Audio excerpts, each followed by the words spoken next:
ဆုံးရှုံးသွားအောင်ဒီကောင်ပျက်စီးသွားရင်ကောင်းမှာပဲဒီကောင်ဒုက္ခရောက်သွားရင်ကောင်းမှာပဲဆိုတဲ့အတွေးမတွေးပါနဲ့ဒီကောင်ကြီးပွားပါစေဒီလူဆင်းရဲဒုက္ခတွေကလွတ်ပါစေဆိုတဲ့အတွေးမျိုးပဲတွေးပါလောကလူတွေကစိတ်နေသဘောထားခြင်းကိုမတူဘူးမို့လားသူများပစ္စည်းကိုယ်ပစ္စည်းဖြစ်ခြင်းနဲ့စိတ်နေသဘောထားရှိတဲ့လူတွေအများကြီးရှိတယ်လူတယောက်ဒုက္ခရောက်သွားစေခြင်းတဲ့အတွေးတွေအများကြီးရှိကြတယ်ဟုတ်ကဲ့လားအဲ့ဒီလောဘနဲ့ပတ်သက်တဲ့အတွေးတွေဒေါသနဲ့ပတ်သက်တဲ့အတွေးတွေဒါမနောကံလို့ခေါ်တယ်မနောထုစရိုက်လို့ခေါ်တယ်နောက်တစ်ခုကကံကံဤအကျိုးကိုလက်မခံပြီးတော့ညှင်းပယ်ထားတဲ့မှားယွင်းတဲ့အမြင်မိစ္ဆာဒိဋ္ဌိအဲ့ဒါကမနောထုစရိုက်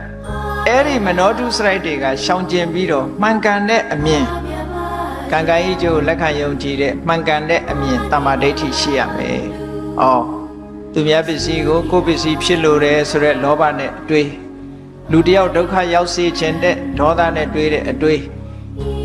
အဲ့ဒီအတွေးမျိုးတွေကင်းရှင်းပြီးတော့ကံကံဤအကျိုးကိုလက်ခံယုံကြည်တဲ့လက်ခံသိမြင်တဲ့တမ္မာဒိဋ္ဌိတွေဟောအဲ့ဒါဟာဓမ္မပဲ